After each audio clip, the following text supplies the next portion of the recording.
ಆತ್ಮೀಯ H16 news ಅರ್ಥಾತ್ ಹೇ ಸೀತಾರಾಮಗೆ ಸ್ವಾಗತ. ನಾನು ನಿಮ್ಮವ MI ಅಥವಾ ಮಲ್ಲಪ್ಪ ಜೋತವರ್.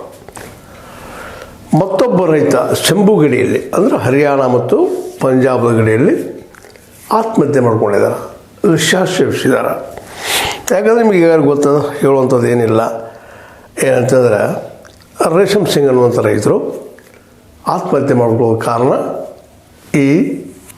ಏನಪ್ಪ ಅಂದ್ರೆ ಮಿನಿಮಮ್ ಪ್ರೈಸ್ ಅಥವಾ ಸಪೋರ್ಟಿಂಗ್ ಪ್ರೈಸ್ ಕಾನೂನು ಮಾಡಲಾರದ್ದು, ಸಾಲ ಮನ್ನಾ ಮಾಡಬೇಕಂತ ಅವ್ರು ಬೇಡಿಕೆಗಳಿದ್ದು ಅದಾಗಲಾರದ್ದು, ಇನ್ನೂ ಅನೇಕ ಬೇಡಿಕೆಗಳು, 3 ಕಾಲೇ ಕಾನೂನುಗಳು ಪೂರ್ಣ ಪ್ರಮಾಣ ಹಿಂತೆಗೆದಾರಷ್ಟ ಅದು ಯಾವಾಗ ಬೇಕಾದಾಗ ಓಪನ್ ಆಗ್ಬೋದು ಅನ್ನೋದು ಬೈದೇನೋ ಅಥವಾ ಅವ್ರ ಸಮಸ್ಯೆಗಳ ಮೇಲೆ ಒಬ್ಬ ರೈತ ಶಂಭು ಗಡಿ ಮೇಲಿದ್ದಂಥ ನಮ್ಮ ರೇಷಮ್ ಸಿಂಗ್ ಅನ್ನುವಂಥ ರೈತ ಆತ್ಮಹತ್ಯೆ ಮಾಡ್ಕೊಂಡಿದ್ದಾರೆ.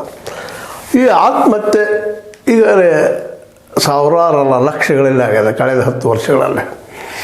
10ರಿಂದ 2000 ಹಿಡಿದು ಇವತ್ತಿನವರೆಗೆ ಹೇಳಿದ್ರು ಹೆಚ್ಚು ಕಡಿಮೆ ಲಕ್ಷ ಮೇಲ್ಪಟ್ಟ ರೈತರು ಆತ್ಮಹತ್ಯೆ ಮಾಡ್ಕೊಳ್ತಾ ಇದ್ದಾರೆ.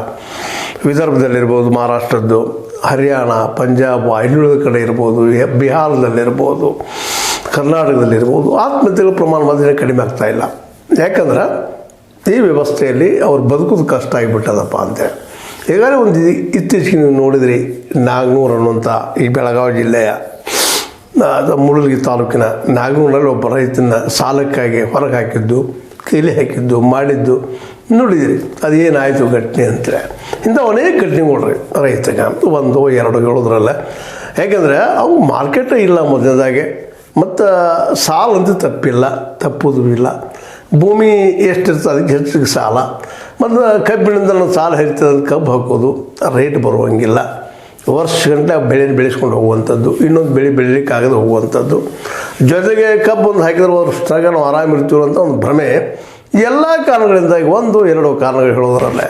ಮತ್ತು ಮಾರ್ಕೆಟ್ದಲ್ಲೇ ಇವತ್ತು ಗೊಬ್ಬರ ತುಟ್ಟಿ, ಗೊಬ್ಬರ, ಭೂಮಿ ಉಳುಮೆ ಅಥವಾ ಇನ್ನುಳಿದ ಎಲ್ಲ ವ್ಯವಹಾರಗಳನ್ನು ಕಾಳು ಹಚ್ಚಿ ತೆಗೆದಾಗ ಮಿನಿಮಮ್ ಕಬ್ಬಿನ ಒಂದು ಮೇಲೆ ಹೇಳ್ತಾ ಇರ್ತೀನಿ ನಿಮ್ಗೆ, ನೀವು ಕೊಡೋದು 2,3 ಸಾವಿರ. ಆದರೆ ಆ್ಯಕ್ಚುಲಿ 3,300 ಕೊಡಬೇಕಂತದ ನಮ್ಮ ಸೆಂಟ್ರಲ್ ಗೌರ್ಮೆಂಟ್ ಪ್ರಕಾರ ನಮ್ಮ ಕಬ್ಬು ಒಂದು ಏನೋ ಇಲಾಖೆಯಿಂದ. ಆದರೆ ಹೆಚ್ಚು ಕಡಿಮೆ 3,000 ಒಳಗೆ ಭಾಳ 3,000 ಭಾಳ, ಅದು 3-4 ಕಂತು ಮಾಡಿ ಕೊಡ್ತಾರೆ. ಹೀಗಾಗಿ ಆ ರೈತ ಕಬ್ಬು ಬೆಳೀಲಿ, ತಂಬಾಕು ಬೆಳೀಲಿ, ವಾಣಿಜ್ಯ ಬೆಳೆಗಳನ್ನು ಅಥವಾ ಇನ್ನುಳಿದ ಆಹಾರ ಬೆಳೆಗಳನ್ನು ಬೆಳೆದ್ರು ಲಾಭದಲ್ಲಿಲ್ಲ. ಯಾಕಂದ್ರೆ ಎಷ್ಟು ಖರ್ಚು ಮಾಡಿತಾನೆ ಅಷ್ಟು ಮರಳಿ ಬರುವುದಿಲ್ಲ, ಅವನು ಲಾಸ್ ಆಗಿ ಬರ್ತದೆ.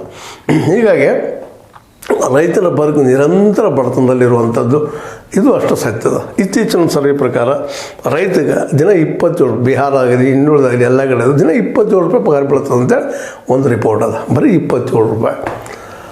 ತಿಂಗಳಿಗೆ 3,000, 4,000, 5,000 ಹಿಂಗೆ ಹೇಳ್ತಾರೆ, ಡಿವೈಡ್ ಮಾಡ್ತಾರೆ. ಏನೋ ಹರಿಯಾಣ ಮತ್ತು ಪಂಜಾಬ್ದಲ್ಲೇ, ಹರಿಯಾಣದಲ್ಲಿ 1 ಲಕ್ಷ, 1.25 ಲಕ್ಷ ತನಕ ಅದ. ಪಂಜಾಬ್ದಲ್ಲೂ 1,75,000 ಹೆಚ್ಚು ಕಡಿಮೆ ಇಷ್ಟು ಅವ್ರದ್ದು ಬಿಟ್ಟರೆ ಉಳಿದು ಎಲ್ಲ ರಾಜ್ಯಗಳಲ್ಲಿನೂ ರೈತರ ಪರಿಸ್ಥಿತಿ ಅಷ್ಟು ಕಷ್ಟ.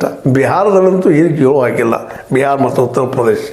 ಹೀಗಾಗಿ ರೈತರು ಭೂಮಿ ಚೆನ್ನಾಗಿದೆ, ಗಂಗಾ ನದಿ ಅದ, ಗಂಗಾ ಯಮುನಾ ಕೂಡ ಹರಿತಾ ಇದ್ದಾವೆ. ಆದರೂ ರೈತಗೆ ಏನಪ್ಪ ಅಂದ್ರೆ ಉನ್ನತಿಗೆ ಹೋಗಕ್ಕೆ ಸಾಧ್ಯ ಆಗ್ತಾಯಿಲ್ಲ. ಆದರೂ ನಾವು ಈಗಾಗಲೇ ನಮ್ಮ ಮೋದಿಯವ್ರ ಬದಲಾಗಿ ಕೇಳಿದ್ದೀವಿ, 2022ರಲ್ಲಿ ಅಂದರೆ 2022ರಲ್ಲಿ ಅವರು ಇನ್ಕಮ್ ಡಬಲ್ ಮಾಡ್ತಾನಂತ ಹೇಳಿದರು. ಡಬಲ್ ಎಲ್ಲೇ ಅನ್ನೋದು ಇವತ್ತಿಗೂ ಗೊತ್ತಾಗಿಲ್ಲ. ಹೇಳ್ತಾರೆ ಇವತ್ತು ಡಬಲ್ ಆಗಿದೆ ಅಂತೇಳಿ ಭಾಷಣ ಮಾಡ್ತಾರೆ, ಮತ್ತೇನೋ ಮಾಡ್ತಾರೆ. ಮೊನ್ನೆ ಒಬ್ಬರು ಯಾರೋ ಮಿನಿಸ್ಟರ್ ಎಕ್ದಮ್ ನೀವು ಕೇಳಿದ್ರೆ ಅದನ್ನು 17 ಕೋಟಿ ಉದ್ಯೋಗ ಸೃಷ್ಟಿ ಮಾಡಿದಂತೆ 10 ವರ್ಷದಲ್ಲಿ.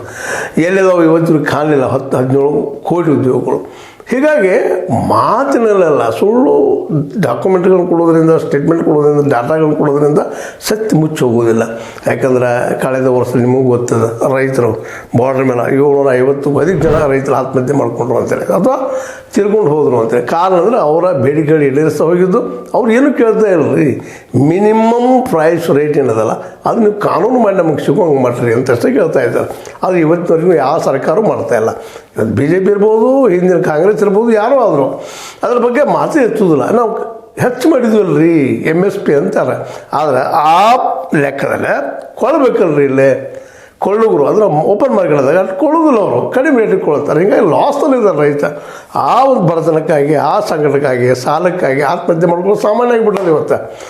ಈ ಒಂದು ವಿಷಯ ವರ್ತೂಲದಿಂದ ಯಾವಾಗ ದಾಟೋದು ಅಂತೀವರು. ಅದಕ್ಕೆಲ್ಲ ಇವ್ರು ಹೇಳ್ತಾ ಇದ್ದಾರೆ, ಇಲ್ಲ ಓಪನ್ ಮಾರ್ಕೆಟ್ ಮಾಡಬೇಕು, ರೈತ ಓಪನ್ ಬರಬೇಕು, ಕಂಪ್ನಿಗಳಿಗೆ ಕೊಡಬೇಕು, ಮಾಡಬೇಕು, ಹೊಸ ಹೊಸ ಯೋಜನೆ ಮಾತಾಡ್ತಾರೆ. 4 ಗೋಡೆಗಳ ಮಧ್ಯೆ ಕೂತು ಮಾತಾಡುವಂಥವ್ರು. ಅವರು ಸಹಿತ ಎಷ್ಟು ಖರ್ಚು ಬರ್ತದೆ ಅಂತ ಹೇಳಿದ್ರೆ ಅತ್ಯಂತ ಕಡಿಮೆ ಖರ್ಚು ಬರ್ತದೆ ಅಂತ ಹೇಳ್ತಾರೆ. ಹೆಂಗೆ ಸಾಧ್ಯ ರೀ? ಈಗ 2,500 ಕಬ್ಬಿಗೆ ಕೊಡುತ್ತಿರುವಂಥ ಈ ಫ್ಯಾಕ್ಟ್ರಿಗಳು 1,500 ಸಾವಿರದ ಕಬ್ಬು ಬೆಳೀತದೆ 1 ಟನ್ ಅನ್ನುವಂಥ ಮಾತಾಡ್ತಾರೆ. ಹಿಂಗೆ ಪ್ರತಿಯೊಂದು ಬೆಳೆಗಳ ಬಗ್ಗೆನೂ ಜೋಳ ಆಗಿರ್ಬೋದು, ಗೊಂಜಾಳ ಆಗಿರ್ಬೋದು, ಅಥವಾ ಗೋಧಿ ಆಗಿರ್ಬೋದು, ಸಜ್ಜೆ ಆಗಿರ್ಬೋದು, ಮತ್ತೆಲ್ಲ ನೀವು ಯಾವ್ದು ಬೇಕಾದ್ರೆ ಕಡ್ಲಿ ಎಲ್ಲರೂ ಮಾತಾಡೋದು. ಆದರೆ ವಾಸ್ತವವಾಗಿ ಏನು ಪರಿಸ್ಥಿತಿ ಇದೆ ರೈತಂತ ಅದ್ರ ಬಗ್ಗೆ ಅಭ್ಯಾಸ ಮಾಡ್ತಾಯಿಲ್ಲ. ಅಭ್ಯಾಸ ಮಾಡುವಂಥ ವ್ಯಕ್ತಿತ್ವಗಳು ಇವತ್ತು ಬರ್ತಾಯಿಲ್ಲ. ಎಲ್ಲರೂ ಕೇವಲ ಸರ್ಕಾರದ ಪರ ಮಾತಾಡುವಂಥದ್ದು. ಒಂದು ಇಲ್ಲಿಯ ಏನಪ್ಪ ಅಂತಂದ್ರೆ ಈ ಬಂಡವಾಳಶಾಹಿಗಳನ್ನಿಂತಲೂ ಕಾರ್ಪೊರೇಟ್ ಪರ ಮಾತಾಡುವಂಥದ್ದು. ಇವತ್ತಿನ ಎಲ್ಲ ನಮ್ಮ ಬುದ್ಧಿವಂತ ಲೋಕಕ್ಕೂ ಸಹಿತ ಅವರು ಪರ ಮಾತಾಡುವಂಥ ವ್ಯವಸ್ಥೆ ಬೆಳೆದಾಗ ರೈತರಿಗೆ ಬೇರೆ ಹಾಯ್ದು ಉಳಿದಿಲ್ಲ ಇವತ್ತು. ಮತ್ತು ಏನಾದರೂ ಆಂದೋಲನ ಮಾಡೋಣ ಅಂತಂದ್ರೆ ಆಂದೋಲನ ಸಹಿತ ಮಾಡೋದಾದ ಸ್ಥಿತಿಯಲ್ಲಿದ್ದಾರೆ. ಯಾಕಂದ್ರೆ ಅವತ್ತು ದಿನ ಬದುಕಬೇಕಲ್ರಿ. ಬದುಕೋದಕ್ಕಾಗಿ ನಾವು ದುಡಿಲಿಕ್ಕೆ ಹೋಗಬೇಕಾಗ್ತದೆ. ದುಡಿಲಿಕ್ಕೆ ಹೋದ್ರೆ ಆಂದೋಲನ ಮಾಡ್ಲಿಕ್ಕೆ ಸಾಧ್ಯ ಇಲ್ಲ. ಆಂದೋಲನ ಮಾಡ್ಲಿಕ್ಕೆ ಹತ್ತಿರ ಇಲ್ಲಿ ಮನೆ ನಡೆಯೋದಿಲ್ಲ. ಮನೆ ಅವ್ರು ನಂಬಿ ಹೆಂಡತಿ ಮಕ್ಕಳು ಎಲ್ಲ ಬೆಳೀತಾ ಇರ್ತಾರೆ, ಮಾಡ್ತಿರ್ತಾರೆ. ಅವ್ರಿಗೆ ಅನುಕೂಲ ಮಾಡಿಕೊಡುವಂಥದ್ದು, ಕಲಿಸ್ಬೇಕಾದಂಥ ಎಲ್ಲ ಜವಾಬ್ದಾರಿ ಇರ್ತಾವೆ. ಹೀಗಾಗಿ ಆಂದೋಲನ ಅನ್ನುವಂಥದ್ದು ಏನಾಗಿದೆ ಮಾತ್ರ ಅದು ಪುಸ್ತಕದ ಬದನೆಕಾಯಪ್ಪ ಅನ್ನುವಂಥ ಪರಿಸ್ಥಿತಿ. ಹೀಗಾಗಿ ಯಾರೂ ಎಲ್ಲಿಯೂ ಬರಲಾರ ಸ್ಥಿತಿ ಒಳಗದ. ಇಂಥ ಪ್ರಸಂಗದಲ್ಲೇ ಕೆಲವೊಂದಿಷ್ಟು ರೈತರು ಅನಿವಾರ್ಯವಾಗಿ ಈಗ ಹೇಳಿದ್ದೆ ನಿಮಗೆ, ಶಂಭು ಬಾರ್ಡ್ರ್ ಮೇಲೆ ಒಳಗೆ ಬಿಡ್ತಾ ಇಲ್ಲ ದೆಹಲಿಗಳೇ ರೈತರನ್ನ. ಅಲ್ಲಿ ಅವ್ರು ಸ್ಟ್ರೈಕ್ ಮಾಡ್ಬೇಕಂತಾರೆ. ದೆಹಲಿಗೆ ಬಂದು ಜಂತರ್ ಮಂತ್ರದಲ್ಲೋ ಅಥವಾ ಅಲ್ಲಿ ರಾಮ್ ಮೈದಾನದಲ್ಲೋ ಮತ್ತೆಲ್ಲೋ ಬಂದು ನಮ್ಮ ಪ್ರತಿಭಟನೆ ಮಾಡಬೇಕು ಅನ್ನುವಂಥ ವಿಚಾರಗಳನ್ನು ಮಾಡ್ತಾ ಇದ್ದಾರೆ ರೈತರು. ಕಳೆದ ಈ 2-3 ವರ್ಷಗಳಿಂದ ಶುರು ಅದು. ಆದರೆ ಅಲ್ಲಿ ಬಿಡ್ತಾನೆ ಇಲ್ಲ, ಬಿಜಲಿ ಕಡೆ ಬಿಡ್ತಾ ಇಲ್ಲ.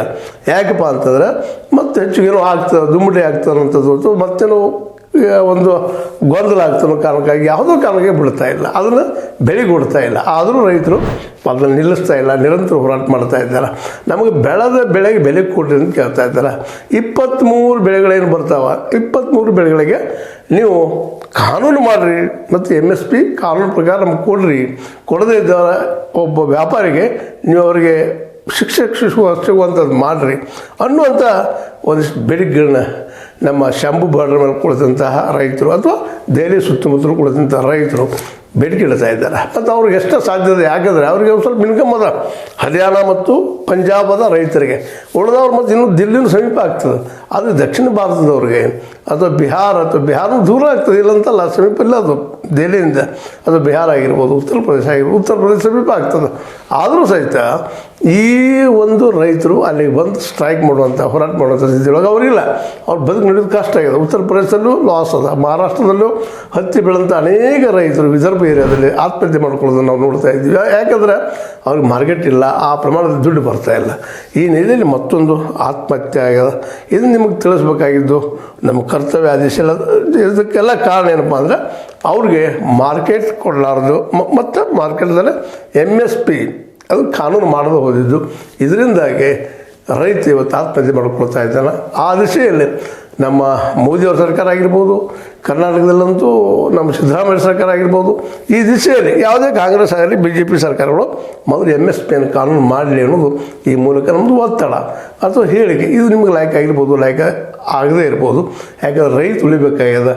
ರೈತ ಉಳಿಬೇಕಾದ್ರೆ ಅವ ಬೆಳೆದ ಬೆಳೆಗೆ ಒಂದು ಯೋಗ್ಯ ರೀತಿ ದರ, ಮಿನಿಮಮ್ ಪ್ರೈಸ್, ಏನು ಮ್ಯಾಕ್ಸಿಮಮ್ ಅಲ್ಲ, ಬಂದರೆ ರೈತ ಬದುಕ್ತಾನೆ, ರೈತನ ಜೊತೆ ಈ ನಾಡು ಬದುಕ್ತಾನೆ ಅಂತ ಹೇಳ್ತಾ ನಿಮ್ಗೆ ಲೈಕ್ ಆಗಿರ್ಬೋದು, ಲೈಕ್ ಮಾಡಿ, ಶೇರ್ ಮಾಡಿ, ಕಮೆಂಟ್ ಮಾಡಿ, ಜೊತೆಗೆ ಸಬ್ಸ್ಕ್ರೈಬ್ ಆಗೋದು ನಿಲ್ಲಿಸ್ಲಿಕ್ಕೆ ಹೋಗಬೇಡ್ರಿ. ಯಾಕಂದ್ರೆ H16 ನ್ಯೂಸ್ ಇದು ಸತ್ಯದ ಕೈಗಳಲ್ಲಿ ವಂದನೆಗಳು.